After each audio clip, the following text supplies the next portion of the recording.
and Xbox 360 from DK Audios, and in this video, we're going to unbox them, test them out, tear them down, and see if DK Audios is actually refurbishing consoles now. It's been a little over a year since I bought my first refurbished console from DK Audios, and they still claim to be refurbishing all of them, so we're going to start with the PS3 here, open it up, and see what this in us. Alright, we first got the classic packing peanuts, which is fine if it's packaged well. Let's go ahead and DK Audios still a scam. scam. I did order a game. What did I order? Last of Us. Yeah, nice. Let's take a look at this first. So we got The Last of Us. Ooh, that's a nice condition. See what's inside. It is complete in box. We'll take a closer look at that in a second. I also have my packing slip in here. Alright, so here's the packing slip. You can see about The Last of Us. I also bought a PS3 80 gig reverse compatible acceptable system. There's a little QC procedure thing here that says it's 80 gigs. Backwards compatible, yes. Date 12/12/23. Hold on, did they actually delid this thing? That's kind of next level if they actually did that. Well, let's go ahead and take the rest of the stuff out of the box and see what's in here. We should have an OEM controller. Those are two cords right there. Alright, and here is our charging cable, our OEM controller, which is a DualShock 3. Hey, that's a nice condition. That's a nice change. No third-party controller. And last but not least, we got a console. Alright, I got this thing out of the bubble wrap. Let's take a closer look at it. And it is supposed to be an acceptable condition console, so I expect it to be pretty beat up, and you can tell here from the top. Tons of scratches, and hold on, actually. I have to finish it. I really hope you make it. This front flap is completely missing, which I guess that's fair. I think they say on their website that flaps and stuff could be missing because it's acceptable. And flipping to the back, you can see we have a CECH EO1 console, which is a backwards compatible 80 gig PS3, which is what we expected here. Now flipping to the side, wow. Okay, so the warp.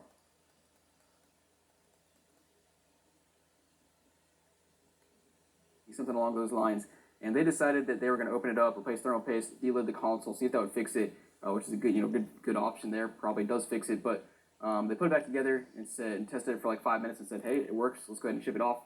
That wasn't quite the case, obviously, because you can't play The Last of Us for more than about 5 minutes of gameplay without it overheating. But yeah, I'm torn on this console. Like they clearly are putting in more work now. They're at least cleaning it up, replacing thermal paste, delidding, which is actually impressive. But they're still sending out consoles that are broken, which is not great. But yeah, let's put this thing back together, move on to the next console. Now next up we have a 360 and a PS4. You can see the label says DK Audios on it, so you know it's from them. Let's open it up, see what's inside. Alright, we got some, this one, oh, that one's in nice condition as well. Hey, oh. If you guys remember, the last time I bought a PS4 from DK Audios, they clearly never tested it because it still had the users, the old users' data on it, everything. I think it might have even had a disc in it, maybe. I don't remember, but that was pretty wild. We'll see if this works. So the PS4 controller appears to not be working. It is plugged in. I tried plugging it in multiple times. Let's try the other USB port here. Okay, great. So either the PS4 controller is dead, or the cable's dead, or the ports are dead. Let me try another cable. Alright, I'm trying another cable, and that seems to be dead as well. Alright guys, so final test here. I have the same cable, same USB port, into the DK Audios controller here. Doesn't turn on, doesn't do anything on the screen, but then I plug it into this other random controller that I have laying around from the Hands-on Hall, which is a series I did recently, and it just works perfectly. And this controller is just ugly and stuff, but okay, great, thanks. So you know, maybe they refurbished the console, but they didn't refurbish the controller since it just doesn't work. So let's rely on this Hampton Hall controller for now, which only partially works in the first place. We can see it is factory reset, obviously. Let's go ahead and put a game in and make sure it works. We got Fallout 4 here. Make sure it boots up. Nice. Alright, so do they say in their terms that they refurbish the disk drive as well? Let me check. Yes, I don't see anything specifically on their website about the disk drive, but clearly the disk drive needs to be pulling in the disk is like a part of making sure it's fully functional. And I like it. It's mostly good, but like, yeah, all the rollers needed were cleaning there, and it should be able to pull it in just fine. So I would think that's part of their refurbishing process. Is if it doesn't pull the game in all the way, they clean off the rollers, whatever. But let's make sure the game actually boots up now. Ridiculous. Alright guys, so we moved on from Fallout 4 to Gran Turismo Sport since I could boot it up pretty quickly without having to install the entire game.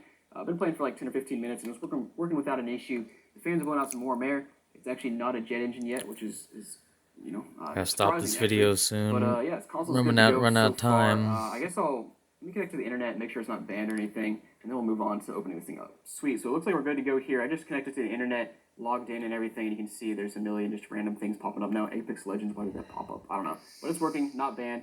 So this console is good to go, except for the disk drive is weird and the controller doesn't work. But let's open it up and see what it looks like on the inside. So I got the bottom piece off here, and it's definitely very clean. So it's for sure been opened up before. Fan looks clean and everything. Let me go ahead and... Why did they not just clean it anyways? Alright, well this here should be the big reveal of the thermal paste to see if they did anything there. Let's go ahead and check. And yep, that definitely looks replaced. It's even more confusing. Why did they replace the thermal paste but not finish cleaning the board? Like it's actually, yeah, it's super dusty in here. What, what in the world, dude? Like look at that. Again, it doesn't really show up on camera Actually very well, looks but pretty clean. this entire I see section some is dusty. dust. But guys, I guess that's it. And honestly, my conclusion at the end of this video is that DK Hoodies has made some improvements, but they still have a long ways to go considering we had an overheated PS3, bad PS4 controller, bad PS4 rollers. They're partway there. They're making improvements, but yeah, still not good for how much you're paying and what they're claiming to do online. So guys, let me know down below what you think about this, and thanks for watching, and I'll see you next time.